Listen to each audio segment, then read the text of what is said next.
Meu irmão, se você precisa dizer para alguém aquilo que você é, provavelmente você não é o que está dizendo.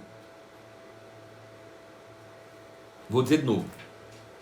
Se você precisa dizer para alguém aquilo que você foi chamado para ser, provavelmente você não é o que você está dizendo. Porque o chamado é evidente. São as pessoas que reconhecem, não você.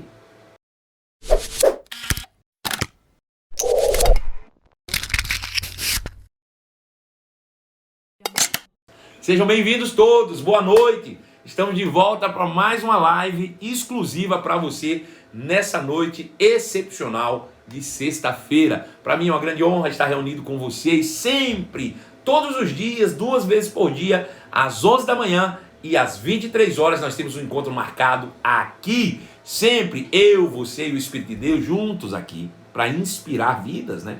Esse é o nosso grande objetivo. Então sejam todos bem-vindos. Um abraço especial ao Aldo Macedo, a Aninha também, que já está conosco, o Anderson, que já chegou aí também, a Zilda já está presente, Verbo da Vida Patos de Minas, o meu querido pastor André está aí conosco. Fizemos uma live incrível agora mais cedo. Fabrício Arcanjo também já está aí conosco.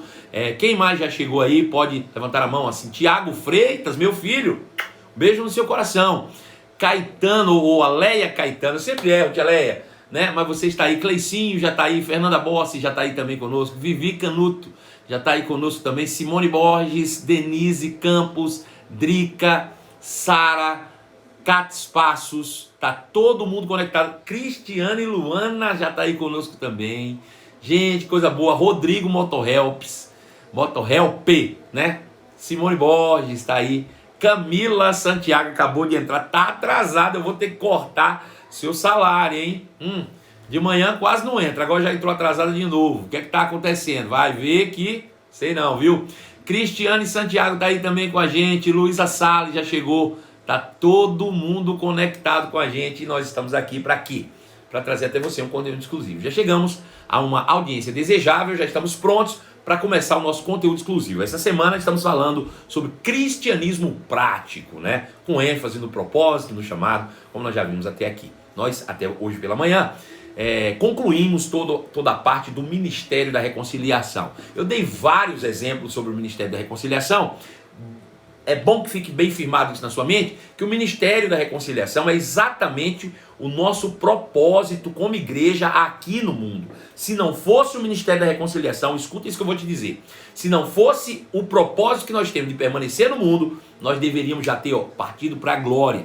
Mas se estamos aqui, precisamos cumprir o nosso propósito, tá bom? Nosso propósito é levar a salvação a toda a humanidade. Somos de fato hoje embaixadores de Deus em Cristo Jesus para levar as boas novas a todos aqueles que ainda estão padecendo debaixo da maldição que está no mundo. Nós somos portadores de boas notícias. Nós somos a resposta de Deus para a humanidade. Se a igreja de Jesus entendesse isso, tudo ficaria mais fácil e mais leve. Você não é uma igreja pedinte. Você não é um mendigo da fé. Você é a resposta de Deus para o mundo. Se você mudasse apenas essa chavezinha na sua cabeça aí, de que você não é alguém necessitado, você é alguém que tem a provisão, que você não é alguém doente, que você é alguém que tem a cura para levar para aqueles que estão doentes, que você é alguém próspero e tem a prosperidade para levar, metade dos seus problemas simplesmente desapareceriam. Se você olhar para si mesmo como resposta, como solução e não como problema. Então vira a chave na tua mente, assume a sua identidade como igreja e diga: eu sou a solução e não o problema que há no mundo. Eu sou a resposta de Deus para a humanidade. Muda essa chave, se veja dessa maneira e metade dos seus problemas simplesmente desaparecerão.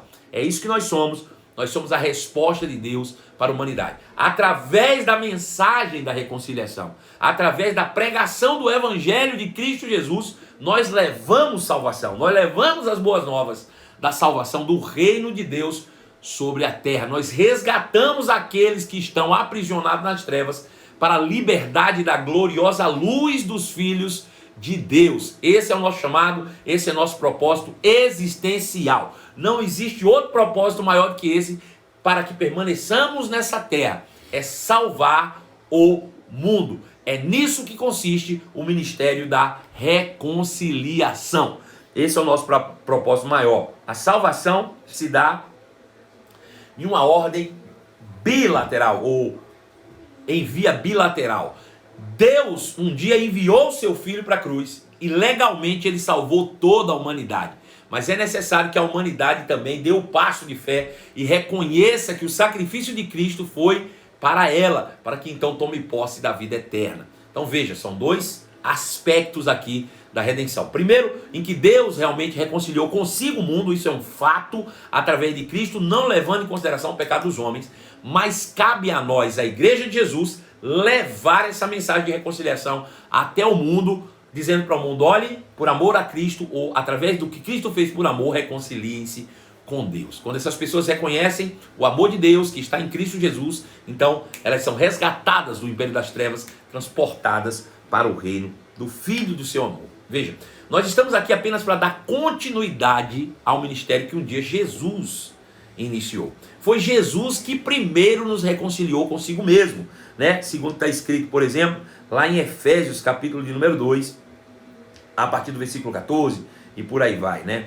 Efésios capítulo 2, verso 14, por exemplo, diz assim: porque Cristo é a nossa paz. Cristo é a nossa paz. Ele uniu judeus e gentios em um só povo ao derrubar o muro da inimizade que nos separava. Ele acabou com o sistema da lei, com seus mandamentos e ordenanças, promovendo a paz ao criar para si, desses dois grupos, judeus e gentios, né, uma nova humanidade.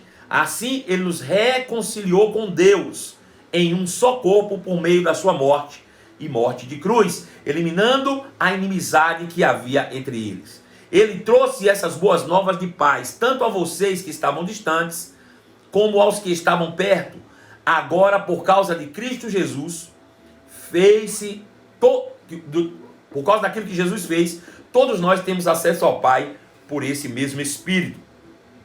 Portanto, já não somos mais estranhos e forasteiros, mas somos concidadãos do povo santo de Deus, membros da sua família. Juntos somos sua casa, edificados sobre um alicerce dos apóstolos e dos profetas, e sobre a pedra angular, que é o próprio Cristo Jesus. Bom, essa é a mensagem da reconciliação, né? Que Deus em Cristo Jesus nos reconciliou consigo mesmo, passando por cima dos pecados dos homens, colocando Jesus para assumir o peso, o preço, a condenação pelo nosso pecado, e nos conferiu isso. Colossenses capítulo 1, verso 21 ainda diz assim: porque Cristo é a nossa paz. Ele uniu judeus e gentios em um só povo ao derrubar o muro da inimizade que nos separava. Ele acabou com o sistema de lei. Não é esse não. Colossenses. Estou repetindo o mesmo texto. Isso inclui vocês que antes estavam longe de Deus, eram seus inimigos, dele separados por seus maus pensamentos e ações. Agora, porém, ele os reconciliou consigo mesmo por meio da sua morte, ou da morte do seu filho, no corpo físico. Como resultado, vocês podem se apresentar diante de Deus, santos, sem culpas e livres de qualquer condenação. Graças a Deus, esse é o ministério da reconciliação. E o mundo? O mundo precisa entender essa mensagem. Gente, veja, é bem curioso, e eu vou falar uma coisa que pode chocar um pouco vocês. Nós crentes temos uma mania de querer pregar o evangelho, ao invés de dar boa notícia, levar condenação. A gente tem essa mania, né? Ao invés de querer pregar o evangelho, que é boa notícia, a gente quer levar condenação para o mundo. Veja, o mundo já estava condenado e Jesus os reconciliou. A pregação do evangelho não consiste em dizer que eles estão condenados. Eles já estavam. A pregação do evangelho consiste em você dizer: ei, vocês são livres agora, não precisa permanecer aí, vem para cá, vem para o time dos santos agora, né? Vem para o time daqueles que foram redimidos e lavados pelo sangue de Jesus. É isso que nós precisamos realmente entender. Eu tenho uma desconfiança, tenho uma leve desconfiança, que o motivo de muitos cristãos levarem condenação aos que estão no mundo é vontade de estar no mundo. Mas é só um leve pensamento que passa pela minha cabeça, né? Ou seja, deixa eu explicar isso melhor. Muitas vezes as pessoas querem pregar o evangelho para quem está no mundo, e ao invés de levar uma boa notícia, fica dizendo: ei, você tem que parar de beber, se você não parar de beber, você vai para o inferno. Eu tenho uma leve impressão que quem fica levando essas condenações é porque ele agora é crente e não pode beber, e fica com vontade de beber e fica levando condenação sobre os outros. Eu tenho uma leve impressão que é isso. É só uma leve, tá? Passa assim bem leve na minha cabeça. Mas deixa eu te dizer, as pessoas não vão para o inferno porque bebem, não. Vou dizer de novo. Pessoas não vão para o inferno porque bebem, pessoas não vão para o inferno porque fumam, pessoas não vão para o inferno porque se prostituem, pessoas não vão para o inferno porque são homossexuais. As pessoas vão para o inferno se não ouvirem o evangelho e não aceitarem a Cristo. É por isso que elas vão para o inferno. Porque o problema do cigarro, o problema da bebida, da prostituição, do que quer que seja, já foi resolvido na cruz. Já foi resolvido. Né? Veja, o inferno hoje é uma cadeia de portas abertas. Vai lá quem quer ir. Né? Então veja, você dizer para alguém que está nas drogas, ei, se você não parar de ficar nas drogas, você vai para o inferno, é chover no molhado. Ele vai, você falando ou não. Agora, a chance dele não ir é você dizer para ele, ei, você é salvo. Reconcilie-se com Deus. Ao invés de você levar condenação, você levar uma boa notícia. Ei, Deus não está mais chateado contigo não. Venha, rapaz, do jeito que você tiver mesmo, venha. Venha, que aqui a gente dá jeito, né? O problema é que muitas vezes a gente quer limpar o peixe, quer tratar o peixe antes de pescar. Esse que é o problema, né? A gente sempre quer fazer isso. Mas deixa eu te dizer, é impossível você fazer isso. Primeiro você tem que pescar, depois você tem que limpar. Né? Não estou dizendo que as pessoas podem aceitar Jesus e continuar da mesma forma. É impossível que alguém aceite Jesus, receba o Espírito Santo, continue recebendo uma palavra que você vai pregar para ele, não eu, você que é responsável. Foi você que trouxe ele para Cristo? Não foi você que fez ele nascer de novo? Seja você o responsável por dar ele o leite. Se ele nascer de novo, recebe o Espírito Santo e você dá ele o genuíno leite espiritual, é impossível que ele permaneça da mesma maneira. Agora não queira que ele mude da noite para o dia. É um processo, né? É um processo, vai devagarzinho, né? Você vai levando para ele a palavra e ele vai se libertando, sendo purificado. Não é da noite para o dia, né? O que você tem que fazer é você, né? Que levou a pessoa ao novo nascimento, você tem que ser responsável por ele, até que ele consiga dar os primeiros passos sozinhos, né? Até lá você vai ter que alimentá-lo com leite, né? E ele vai sendo purificado, até que ele consiga andar sozinho e entenda. Ele vai sendo transformado aos poucos. Eu me lembro de um irmão meu, vez por outra ele entra aí nas nossas lives, pode ser que ele esteja por aí também.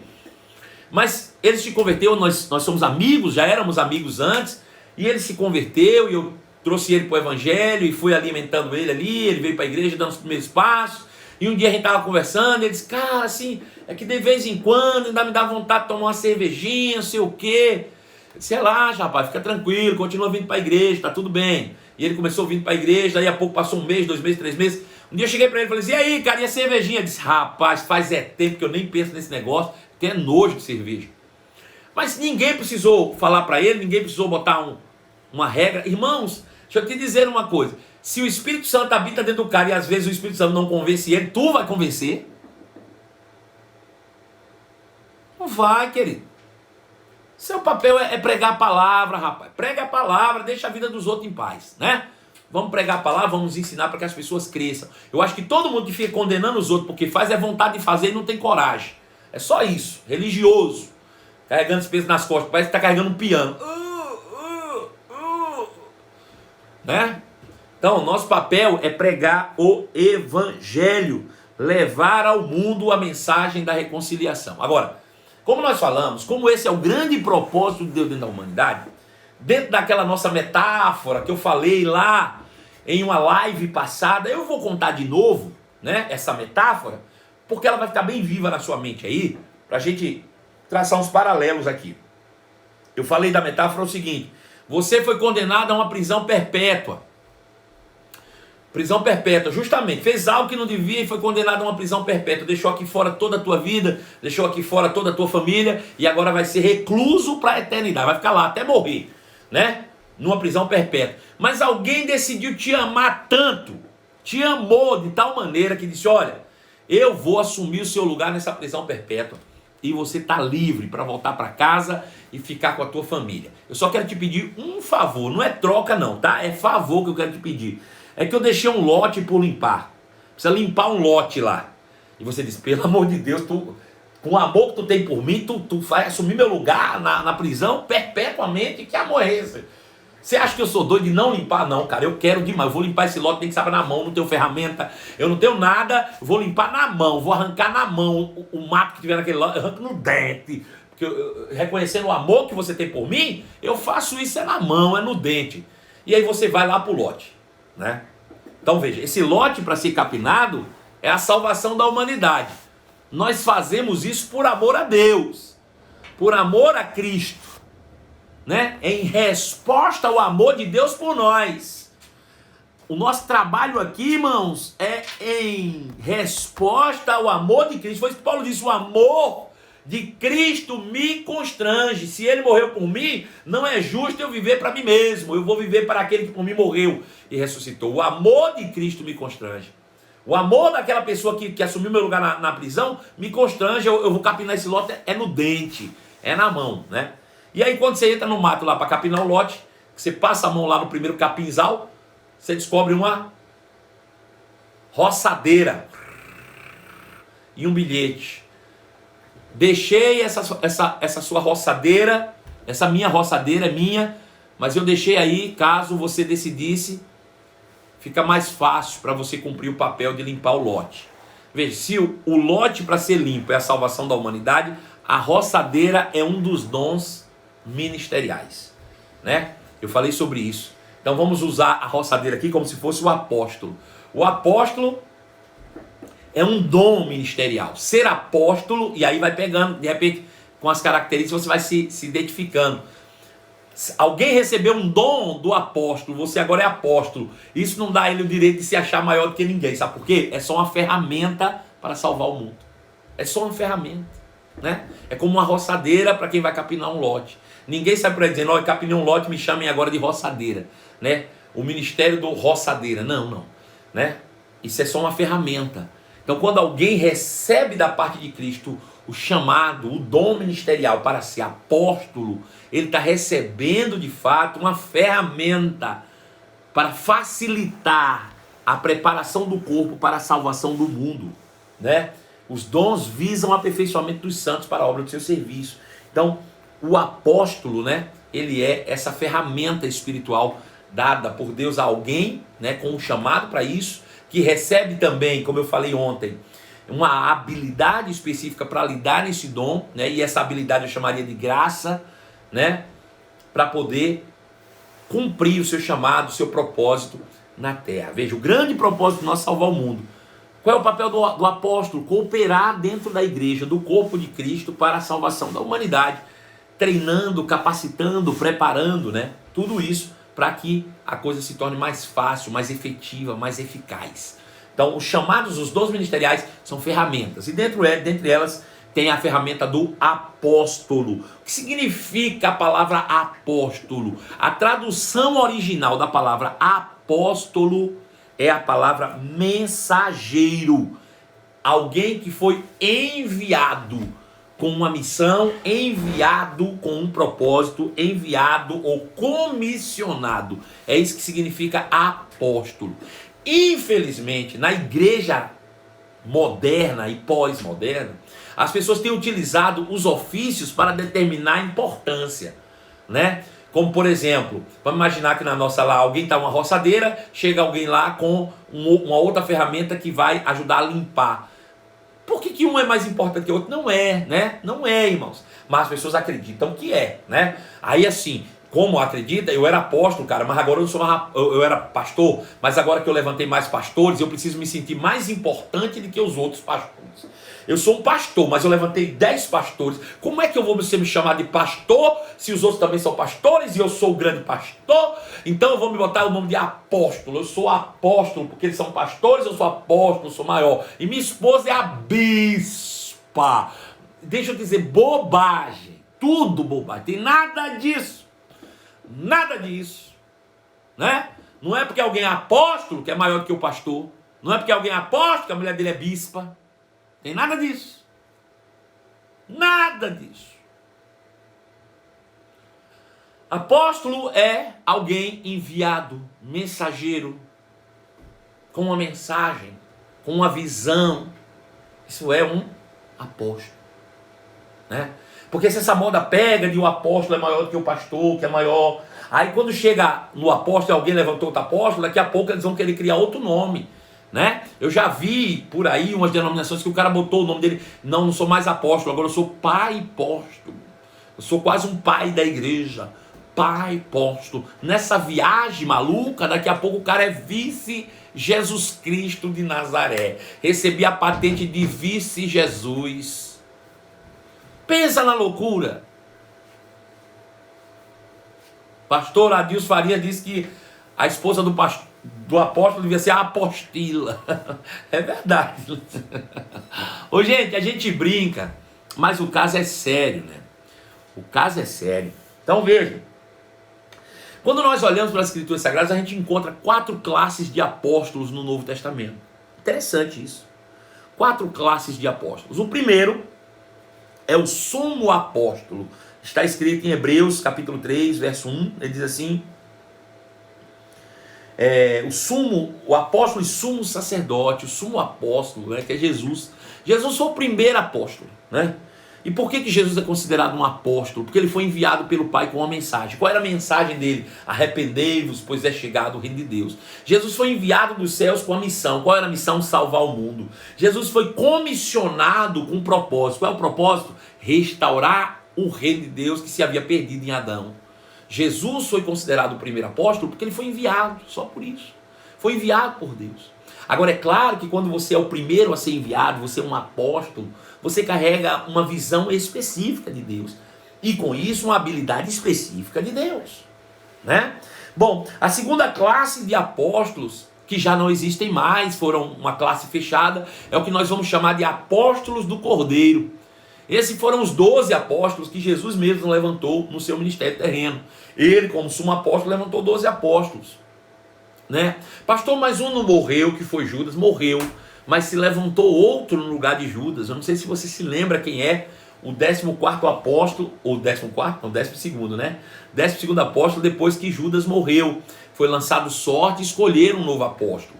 Quem vai se lembrar o nome dele aqui, né? Vamos ver se alguém se lembra aí. Eu não vou falar não, enquanto eu vou falando outros aqui. Enquanto eu vou falando outras coisas, você vai escrevendo o nome dele aí, né? Eu tenho certeza que você sabe quem é. Lá em Apocalipse 21:14 diz assim: o muro da cidade tinha 12 pedras de alicerce, fundação. Alicerce quer dizer fundamento. 12 pedras de alicerce, e nela estavam escritos os nomes dos 12 apóstolos do Cordeiro. Então esse grupo é fechado, não vai se existir mais ninguém. Não, são 12, cada um tem um nome escrito em uma pedra fundamental da cidade santa. Por quê? Porque foi a igreja fundamental. Eles receberam essa honra, né? Tia Ângela deu o nome aí, disse que é Matias. O Jean Franca também está dizendo que é Matias. É isso mesmo, é Matias, o nome do 12º. Muita gente quando fala e pensa, logo pensa em um apóstolo Paulo. Mas o apóstolo Paulo não entrou nessa classe. Por quê? Porque para participar dessa classe de apóstolos, segundo o que Pedro diz lá em Atos, era necessário que tivesse sido alguém que estava com eles desde o início do ministério de Jesus, desde o batismo de João lá no Rio Jordão até o dia que ele ressuscitou. Então, nesse caso, o apóstolo Paulo não se encaixa nesse perfil. Se encaixava Filipe, que não veio a ser apóstolo, se encaixou Matias. E é curioso essa história de Matias. Veja, para que ele fosse escolhido apóstolo, ele precisava estar naquele dia que Jesus separou os 12, inclusive Judas. Vamos imaginar se você tivesse lá naquele dia e tivesse convicção no coração de que você era apóstolo. Você estava lá, Deus já tinha falado com você, olha, você vai ser apóstolo, e você estava lá na expectativa, e Jesus chamou todo mundo, chamou Judas e não chamou você. Você teria continuado no ministério ou teria ficado com um bico e saído? Né? Porque Matias acompanhou Jesus desde aquele dia até a sua ressurreição, sem reclamar, sem tentar passar a perna em ninguém, mesmo tendo convicção por dentro que ele tinha sido chamado para ser apóstolo.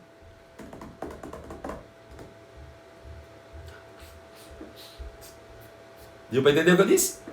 Então precisava ser alguém que estava com Jesus desde o início lá no Rio Jordão até o dia que ele ressuscitou, né? E Matias cumpria esse requisito. sem reclamar, sem murmurar, mesmo não ter sido escolhido na primeira leva dos apóstolos, mas porque permaneceu fiel nesse tempo todinho, mesmo não estando, né, no ofício para o qual ele foi chamado, ele permaneceu fiel. E porque permaneceu fiel, quando foi ser levantado, ele foi escolhido, né, para ser o 12º apóstolo.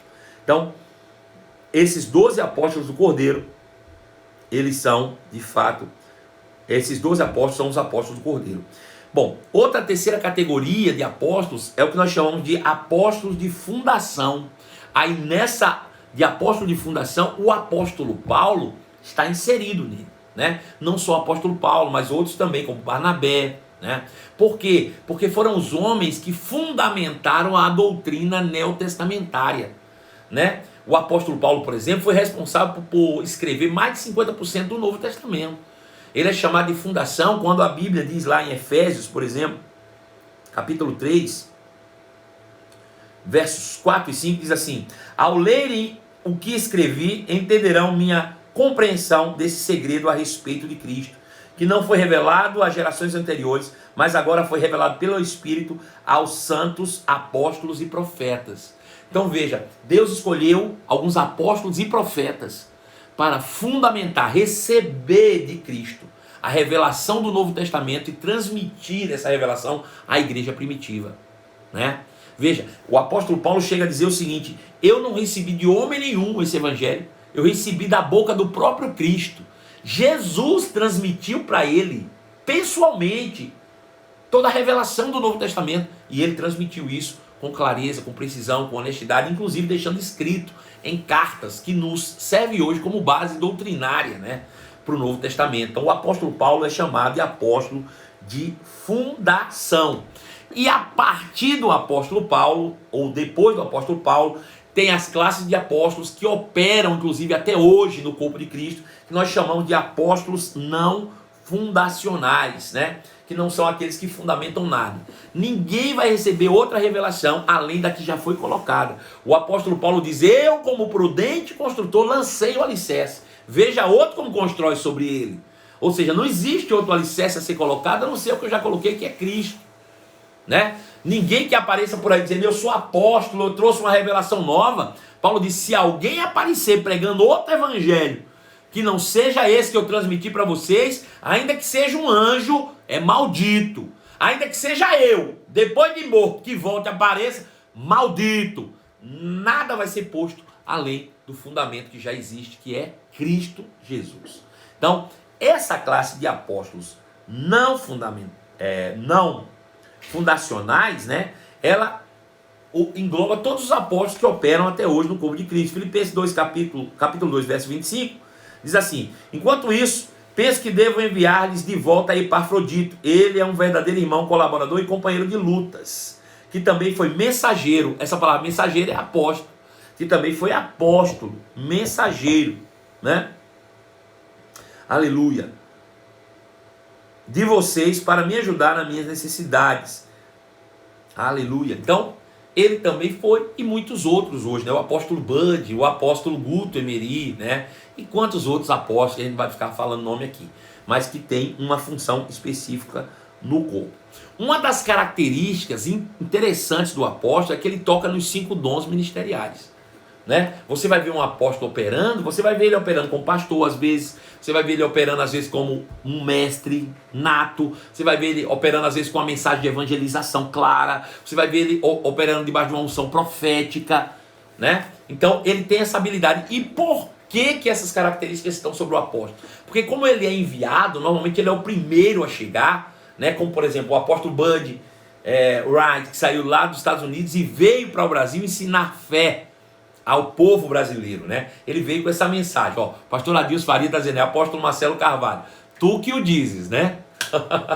Eu já ensinei hoje de manhã que seja outro que te louve, não teus próprios lábios. Então eu estou preservando a palavra que eu ensino. Enfim, mas normalmente quando você é pioneiro, você tem que carregar uma mensagem específica. Então você chega primeiro num lugar, né? Como pegando o exemplo aí do pastor Adilson Farias, ele chegou em Juiz de Fora e achou uma igreja com 6 pessoas, e eram 6 adolescentes. Então, naquele momento, ele precisou fazer o trabalho de um evangelista, ele precisou fundamentar a doutrina, precisou fazer o trabalho de um mestre, ele precisou muitas vezes operar debaixo de uma unção profética. Obviamente, quando Deus envia alguém para fundamentar uma obra nova, normalmente é levantado um apóstolo, né? E esse apóstolo, ele carrega esses dons de uma maneira bem simples e fácil, para que possa realmente estabelecer aquilo que lhe é devido. Para que ele seja um apóstolo, a primeira coisa que ele precisa entender é que ele tem que ser um pregador e mestre. 1 Timóteo 2,7 diz assim: e fui escolhido como pregador e apóstolo para ensinar aos gentios essa mensagem a respeito da fé e da verdade. Não estou mentindo e diga a verdade. Então veja, o apóstolo Paulo diz: eu sou pregador e mestre. Vou botar em outra versão aqui que você vai ver essa palavra bem mais clara. Ele diz assim: para isso fui designado pregador e apóstolo, afirma a verdade, não minto, mestre dos gentios na fé e na verdade. Então a primeira coisa que um apóstolo precisa se reconhecer é que ele é um pregador e mestre, com excelência. Ele precisa ensinar a mensagem de maneira clara, ele precisa transmitir de maneira que as pessoas entendam, que fique gravado, fundamentado, que aquilo não saia da mente. Isso é bem característico na vida de um apóstolo. Precisa que os dons operem na sua vida. 2 Coríntios capítulo 12, verso 12, Paulo diz: os credenciais do apostolado foram apresentados no meio de vós com toda persistência, por sinais, prodígios e poderes miraculosos. Irmãos, é incrível quando você começa a obra e você fala e as coisas acontecem. Eu me lembro recentemente, quando nós estávamos na virada do ano, né, do ano de 2019, do ano 2018 para 2019, no culto da virada, nós estávamos declarando grandes milagres, e eu falei: deixa eu dizer uma coisa, eu não dou 3 meses para a gente mudar de prédio. E não deu 3 meses, a gente estava realmente fazendo cultos num novo prédio, graças a Deus, de uma maneira sobrenatural, miraculosa, de uma maneira extraordinária. Louvado seja o nome de Jesus. Ponto 3, disse do apóstolo que ele precisa ter uma experiência pessoal com Cristo. Cada apóstolo carrega uma experiência pessoal. Ele não estabelece as suas crenças, obviamente que é na palavra de Deus, mas com base no que os outros contaram. Ele teve a sua própria experiência com Cristo, né? 1 Coríntios capítulo 9, verso 1, Paulo diz: não sou eu porventura livre, não sou apóstolo, não vi Jesus nosso Senhor. Então ele teve uma experiência pessoal. A gente sabe disso. Está escrito lá em Atos que ele na estrada de Damasco teve um encontro pessoal com Cristo. Cristo pessoalmente o chamou, ele ouviu com voz audível, né? Tem que haver isso. Quando eu conto essa história, parece que as pessoas acham que é brincadeira. Quando eu nem pensava em ministério, eu estava chateado um dia, eu ouvi o Senhor falando comigo, em voz audível, como você conversa comigo todo dia, e o Senhor falou comigo: eu estou te levantando nessa geração como um dos últimos profetas, da qual da sua boca os mortos se levantarão. Eu ouvi isso da voz do Senhor. Ninguém me chamou, foi Deus que me chamou. Foi o Senhor que me chamou, né? Ele tem uma capacidade sobrenatural para estabelecer obras, igrejas. E vou dizer, não necessariamente ele mesmo abrindo igrejas, mas ele carrega essa unção de expansão, de crescimento, de avanço, né? De abertura de obras, de multiplicação, de campo de trabalho para a salvação da humanidade, né? Tudo isso visa a salvação da humanidade. O apóstolo carrega essa marca muito forte nele, da abertura de igreja, da multiplicação e, por fim, de promover lideranças. Ele é praticamente uma fábrica de ministros, né, Tiago Freitas? O apóstolo tem essa capacidade de levantar líderes de uma maneira acelerada, rápida e eficaz. Pessoas que realmente vão dar sequência a esse trabalho. Ele tem um faro, um tino para levantar pessoas, para perceber de forma clara potenciais de liderança, né? Identifica, investe, capacita e envia. É sempre dessa maneira, né? O apóstolo ele tem essa pegada, esse faro, né? Essa coisa forte no que diz respeito a levantar líderes, levantar lideranças. Isso é a marca forte do apóstolo. Quando você olha para a vida do pastor Bud, ele fez isso como ninguém. Quando você olha para a vida do Manassés Guerra, ele fez isso como ninguém. Você olha para a vida do nosso querido apóstolo Guto Emery, ele faz isso como ninguém, irmãos. Investe, promove, acredita e levanta pessoas de uma maneira sobrenatural. Ele tem essa capacidade. Agora veja, todas essas características na vida de alguém que se torna apóstolo, ou que foi chamado para ser apóstolo, não o torna maior nem melhor do que ninguém. Tudo isso são apenas ferramentas para serviço do corpo de Cristo. Tudo isso são ferramentas. Deixa eu te dizer outra coisa que é muito, muito, muito importante que você tenha isso em mente. Apóstolo, na minha concepção, agora digo eu não, Senhor, mas eu acredito que eu tenho o Espírito de Deus e posso falar isso. Apóstolo, na minha concepção, é o único chamado que não começa nele. O apóstolo não começa apóstolo. O apóstolo normalmente começa evangelista. O apóstolo normalmente começa como um pastor, né? Ele começa normalmente operando como um mestre, né? Em outros chamados. E então, com o decorrer do tempo, do amadurecimento de si mesmo e da obra por ele desenvolvida, ele se encontra apóstolo. Ele se descobre apóstolo. É bem interessante porque lá em Atos capítulo 13... a Bíblia diz que lá em Antioquia havia pastores, havia profetas e mestres. E aí fala o nome dos homens que estavam lá, entre eles estava Barnabé e Paulo. E ali eles estavam servindo ao Senhor e adorando, quando de repente falou o Espírito Santo: separai-me para mim, Paulo e Barnabé, para a obra que eu vos tenho confiado. Veja, eles eram profetas e mestres, ou profeta mestre, que era o caso do Paulo, acredito eu, mas nenhum deles era apóstolo, né? E depois o Espírito Santo os conduziu ao apostolado do qual eles tinham. Aí tem gente que ouve a gente ensinando sobre essas coisas e diz: já encontrei, meu chamado é apostólico. O cara não montou nenhuma barraca no quintal, nunca na vida. Nunca montou uma barraca no quintal. O cara nunca promoveu, nem ele mesmo. Aí diz que ele é apóstolo. Meu irmão, se você precisa dizer para alguém aquilo que você é, provavelmente você não é o que está dizendo. Vou dizer de novo.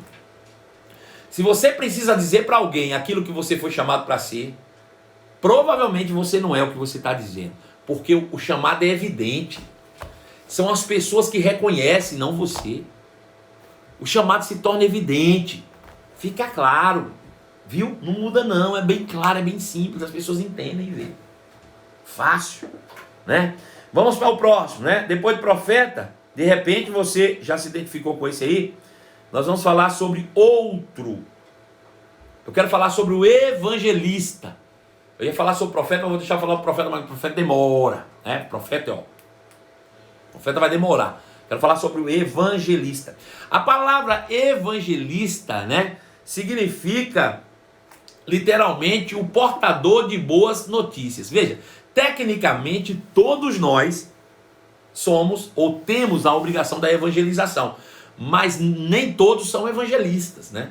O evangelista é um chamado, é uma ferramenta específica de Deus na cooperação do corpo de Cristo para a obra que o Senhor nos confiou, que é a salvação da humanidade.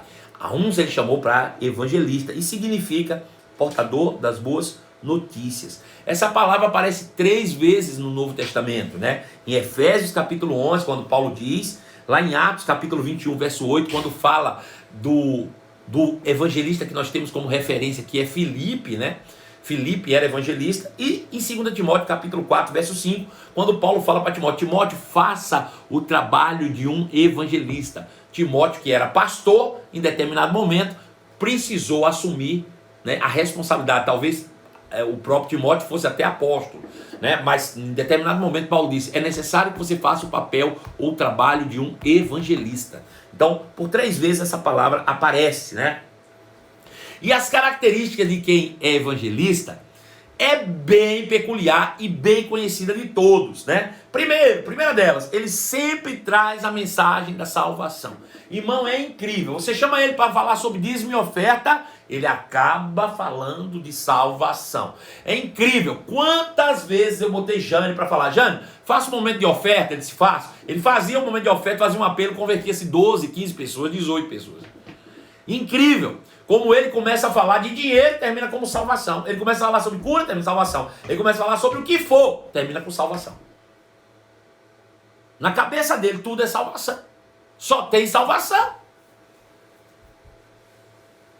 Tudo para ele é salvação. Sempre salvação. Segunda, a mensagem dele sempre tem um único personagem. Quem sabe quem é? Jesus.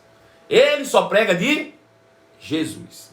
Irmãos, eu dei o exemplo de Jane, que é um evangelista bem conhecido de todos nós, muito meu amigo, por sinal, né? Foi minha ovelha aqui em Belo Horizonte também, somos parceiros ministeriais, amo a vida do Jane.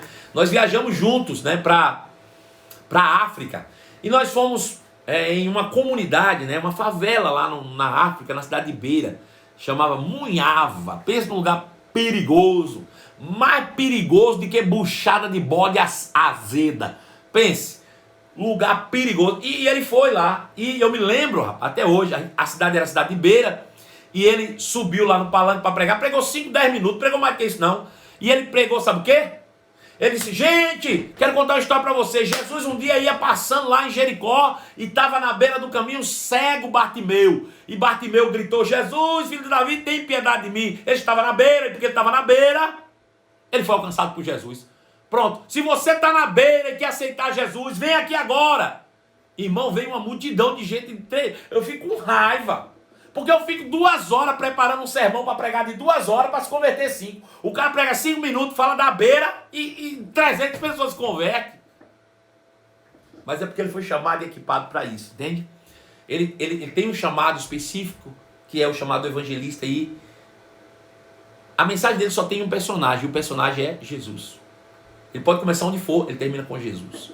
Sempre vai terminar com Jesus, né? Terceiro ponto. Quando a gente olha na Bíblia, Filipe é o exemplo que nós temos. A Bíblia diz que Filipe foi perseguido, irmão. Perseguido, fugiu de Jerusalém com medo de morrer. Caiu em Samaria. Chegou em Samaria e começou a falar. E por que ele começou a falar? Porque estava cheio do evangelho. Começou a falar. Começou a acontecer sinais, maravilhas e prodígios. E a Bíblia diz que toda a cidade, unânime, dava crédito àquilo que ele pregava. Agora vem como é curioso. Ele pregava, as pessoas se convertiam. E aí ele dizia, rapaz, esse povo precisa de batismo no Espírito Santo. Fazer o seguinte, vou mandar chamar Pedro e João. Aí mandou chamar Pedro e João para levar o batismo no Espírito Santo. Por que ele não levou o povo ao batismo no Espírito Santo? Porque não era a praia dele, né? Já era a praia dos apóstolos aí. Aí ele pregava, as pessoas se convertiam, vinha Pedro e batizava. Pedro e João batizando. Isso é saber se conduzir dentro do seu chamado, né? Bom, ponto 4 é que todo evangelista ele é equipado com dons de milagres e de cura. Veja, tem muita gente que ama vidas, tem muita gente que gosta de pregar para salvação, tem muita gente que gosta de sair pregando e se dizem evangelista, mas se na tua vida não opera sinais, maravilhas e prodígios, você não pode se considerar um evangelista, né? Porque essa é a marca que marca ali o chamado de evangelização. Todos nós crentes precisamos se evangelizar. Todos nós crentes temos essa responsabilidade. Mas o que marca de fato o evangelista são sinais, maravilhas e prodígios, né? Eu já testemunhei, por exemplo, o Jânio, já que eu comecei a falar dele, vamos lá, em um evento, em um determinado lugar, a gente pregar, ele impôs as mãos sobre alguém que era surdo, mudo, e a pessoa voltar a falar instantaneamente. Ouvia e falava. Eu fui testemunha ocular, eu estava lá. Eu estava lá, né? Então isso é maravilha. Isso é um sinal. Então, para ser evangelista, para se caracterizar alguém que diz, eu sou evangelista, você precisa realmente ter os dons operando na sua vida, né? Se não tem, busque a Deus de maneira a evidenciar isso, né? E tem gente que acha que todo evangelista só tem que estar fora da igreja. Agora veja, a Bíblia diz que o papel do evangelista é aperfeiçoamento dos santos para a obra do seu serviço. Então, um dos papéis fundamentais de um evangelista não é nem fora da igreja, é dentro da igreja, ou dentro das reuniões internas da igreja. Para quê? Porque a sua mensagem deve queimar o coração do povo, para o povo ganhar lá fora os perdidos. Porque se um evangelista for, é um só. Mas se um evangelista, numa igreja como a nossa, inflama o coração de 1000 pessoas num domingo, é 1000 pessoas lá para ganhar o povo. Então, um dos papéis fundamentais de um evangelista dentro da igreja é queimar o coração do povo pelo pecador, né? A mensagem dele tem esse poder de nos despertar para buscarmos o perdido lá fora. E esse tem que ser um caminho para o evangelista. O evangelista tem que desejar isso. Ele vai trazer uma mensagem tão forte que vai sacudir o povo para pensar um pouco, dizer, rapaz, eu estou sendo egoísta, eu não estou levando a salvação que eu deveria levar. Então veja, é tão fundamental lá fora como é fundamental dentro. Ele tem algumas marcas, vamos repetir aqui: proclamação com sinais, maravilhas e prodígios. Ele prega sempre a sua pregação voltada para a salvação, tem a capacidade de levar alguém a decidir por Cristo e tem uma necessidade direta de outros dons. Como assim? É que o evangelista ele só ganha, ele não cuida. Então todo evangelista precisa ser de fato associado a um ministério, a um pastor, para que ele possa fazer com que essas pessoas não apenas nasçam de novo, mas possam ser capacitadas, treinadas e enviadas também para realmente cumprir o ID do Senhor. Então ele precisa dessa associação rápida. Eu falei para vocês, e isso está escrito lá em Atos capítulo 8, verso 14, que quando Filipe esteve em Samaria e ele trouxe milhares e milhares de pessoas ao novo nascimento, ele mesmo não sabia como levá-las ao batismo do Espírito Santo. Então para isso ele chamou os apóstolos. E os apóstolos vindo, impunham as mãos e eles eram batizados no Espírito Santo de Deus, né? Está lá em Atos capítulo 8, verso 14. Diz assim: ouvindo os apóstolos que estavam em Jerusalém, que Samaria recebera a palavra de Deus, enviaram-lhe Pedro e João, os quais, descendo para lá, oraram por eles para que recebessem o Espírito Santo, porquanto não havia ainda descido sobre eles, ou sobre nenhum deles, mas somente havia sido batizado em o nome do nosso Senhor Jesus Cristo. Isso é interessante, né? Então eles impunham as mãos e recebiam estes o Espírito Santo, né? Então Pedro e João, percebendo a necessidade do evangelista, né, ou a dificuldade que ele teria de conduzir essas pessoas no ensino ao batismo no Espírito Santo, descem para Samaria, ensinam essas pessoas, impõem-lhe as mãos e eles são batizados, não só no novo nascimento, mas também no batismo no Espírito Santo. Então essas são as características. Eu falei hoje sobre apóstolo, falei hoje sobre evangelista. Amanhã de manhã eu quero falar sobre profeta. Irmão, profeta dá o que falar. Você já sabe. Quando eu falei aqui sobre os dons espirituais, eu falei. Quando eu falei sobre a autoridade do crente, eu falei também, né? Falei sobre os cultos de libertação. Bom, nós vamos falar muito sobre profeta, né? Profetas e profetadas. Nós vamos falar tudo isso amanhã de manhã, às 11 horas, na nossa live matinal. Você é meu convidado. Olha, eu não me canso de repetir, todos os dias tem live. 11 da manhã, 23 horas, você recebe uma dose certa da palavra para se fortalecer, se imunizar na fé contra os intempéries do mundo. Se você também não assistiu às nossas lives anteriores, todas elas se encontram salvas no nosso portal Marcelo Carvalho, lá no YouTube. Portal Marcelo Carvalho no YouTube. Você está convidado a sair daqui. Faz isso por mim, por favor. Sai daqui, entra lá rapidinho no YouTube. Portal Marcelo Carvalho, se inscreve no canal. Nós já estamos com quase 800 inscritos. Tem menos de 2 meses, né, que nós começamos o nosso canal. Menos de 2 meses, já temos quase 800 inscritos. Se a gente chega a 1000, a gente vai fazer muita coisa legal pelo YouTube. Então me ajuda lá e compartilha. Pede teus amigos. Ô, gente, vai lá, se inscreve no canal do meu pastor lá, para poder ele chegar aos 1000 rapidinho, para a gente fazer transmissões ao vivo a partir de lá e a gente fazer coisas extraordinárias. Se você for lá hoje e a gente passar de 1000 rapidinho lá, eu prometo para você que eu não vou parar mais as minhas lives até Jesus voltar. Olha que compromisso ousado que eu estou fazendo, hein? Vamos lá, quero ver quem tem coragem. Mas agora nós vamos abrir a nossa caixa de minhocas, né? Pedro Pacífico, tem pergunta pra gente aí? Vamos lá, traz para mim.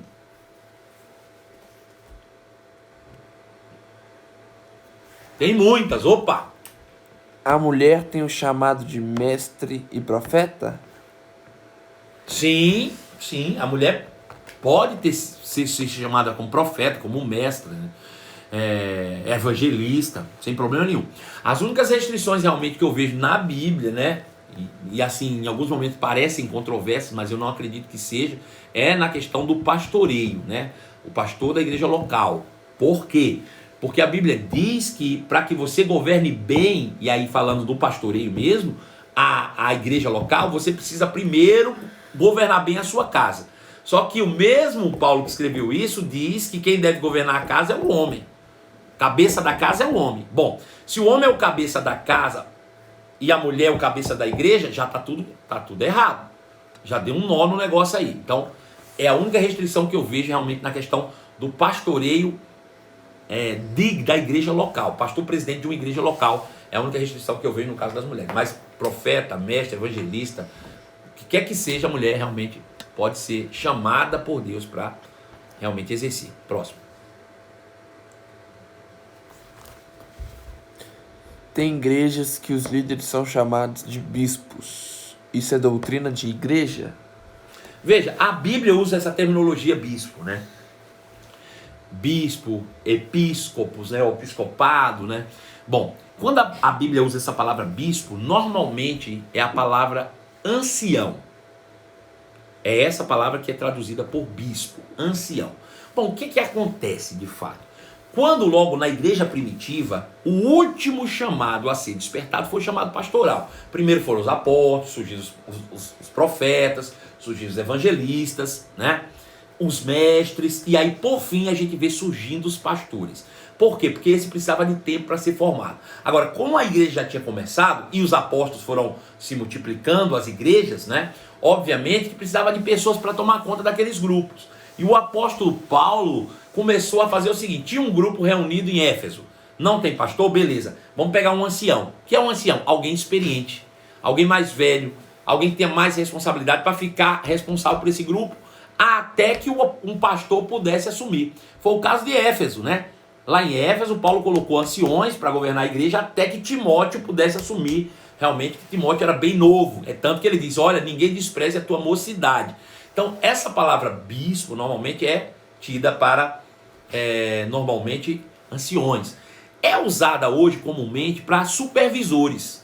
Alguém que é responsável por um grupo. E aí se pode usar essa palavra bispo, né? Para supervisores de áreas, essas coisas. Mas é bíblico, não há problema nenhum, desde que seja que as pessoas não entendam que isso é uma classe de honra, né? E não de responsabilidade. Próximo.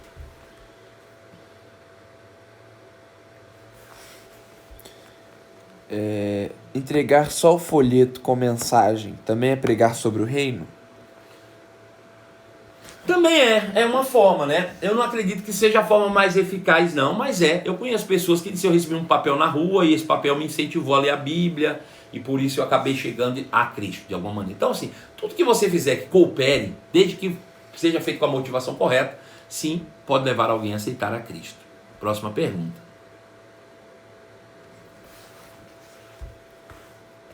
Crianças podem ser evangelistas? Veja, se você assistiu a live que nós transmitimos hoje pela manhã, eu falei que você já nasce com esse propósito, já nasce com esse chamado, né? Então, assim, uma criança pode ser evangelista? Uma criança pode nascer com o chamado evangelista, mas certamente ela não vai permanecer criança para sempre. Ela vai crescer e o evangelista vai se manifestar. O que você pode estar perguntando é: o dom do evangelista pode se manifestar em alguém que ainda é criança? Sim, se ela for ensinada a isso, sem problema nenhum. Ela já é inclinada a esse dom, né? Você ensina uma criança desde pequena a pregar, ela vai se inclinar para o dom para o qual ela foi chamada. Se ela foi chamada para evangelismo, certamente pode operar na vida dela todos os sinais que opera na vida de um adulto sem problema nenhum. Próxima pergunta.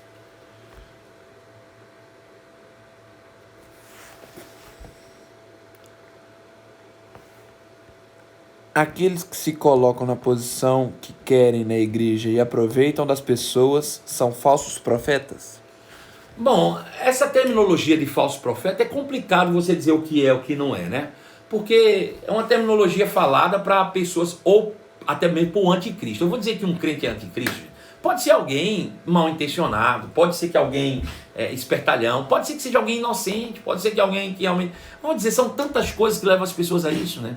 Alguém que se auto-intitula pastor. Olha, eu conheço uma história de alguém que comprou uma igreja, pra você ter uma ideia. Comprou uma igreja.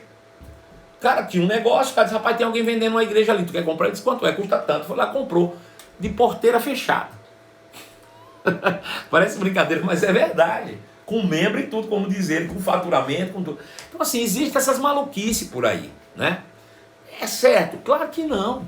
Mas daí eu dizer que essa pessoa é um falso profeta, né? Quem sou eu para julgar quem aqui, né? Poderiam até me dizer que eu sou falso profeta. Eu não estou aqui para julgar ninguém. Vamos lá, próxima pergunta.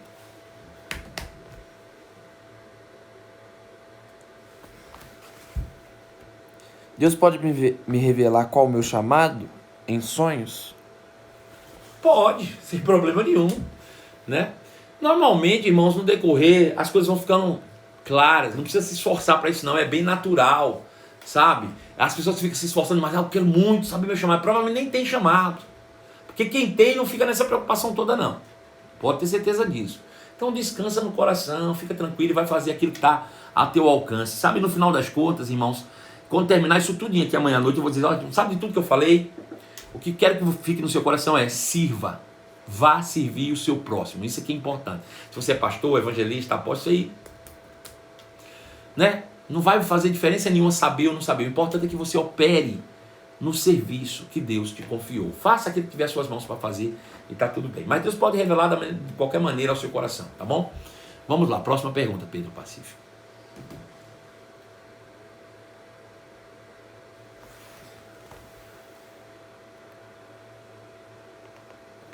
O apóstolo chega ao nível de Jesus? Ninguém vai chegar ao nível de Jesus antes de ser glorificado. Ninguém, né? O apóstolo ele opera, ora num dom, ora no outro, mas Jesus operava na plenitude do Espírito. Isso a gente só vai alcançar no dia que a gente sair desse corpo de humilhação e entrar num corpo de glória, né? Ninguém vai chegar ao nível de Jesus até que Jesus volte, né? O dia que Jesus voltar, aí nós seremos revestidos de glória, seremos semelhantes a Ele. Aí estaremos em outro nível, não vai precisar mais nem desses chamados, porque o mundo já vai estar salvo e aqueles que não creram, infelizmente, já estarão condenados, né? Essa aqui é a verdade. Bom, gente, chegamos no final da nossa live de hoje e para mim foi uma honra estar com vocês até agora. Quero dizer que esses dias têm sido grande bênção para mim e para você também, tenho certeza, mas para mim principalmente, me darem a oportunidade de entrar na sua casa, entrar na sua vida, levar uma palavra que edifica, junto com a minha família, Pedro aqui do meu lado, para mim é uma grande honra. Amo muito vocês e espero vocês amanhã, às 11 horas da manhã, com mais uma live exclusiva. Beijo, tchau e até amanhã.